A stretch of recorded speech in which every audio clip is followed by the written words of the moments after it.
Welcome to easy English கற்றுக்கலாம். நாம் இன்னைக்கு பார்க்க போகிறது ரெகுலராக பேசக்கூடிய சில sentences. We didn't attend the lecture, நாங்கள் சொற்பொழிவுக்கு வரவில்லை. We didn't attend the lecture, நாங்கள் சொற்பொழிவுக்கு வரவில்லை. Don't worry, father won't be angry, கவலைப்படாதே, தகப்பனார் கோவப்பட மாட்டார். Don't worry, father won't be angry, கவலைப்படாதே, தகப்பனார் கோவப்பட மாட்டார். We shalln't be late tomorrow, நாளை நாங்கள் தாமதமாக மாட்டோம். We shalln't be late tomorrow, நாளை நாங்கள் தாமதமாக மாட்டோம்.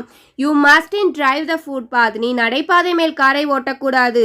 You mustn't drive the footpath, நீ நடைபாதை மேல் காரை ஓட்டக்கூடாது. You needn't go there, நீ அங்கு போக வேண்டியதில்லை. You needn't go there, நீ அங்கு போக வேண்டியதில்லை. Is it very hot today? Isn't it? இன்று வெயில் அதிகமாக இருக்கிறது இல்லையா? Is it very hot today? Isn't it? இன்று வெயில் அதிகமாக இருக்கிறது இல்லையா? வீடியோ உங்களுக்கு யூஸ்ஃபுல்லாக இருந்துச்சு அப்படின்னா சேனலை சப்ஸ்கிரைப் பண்ணி ஃபாலோ பண்ணுங்கள். தேங்க்யூ.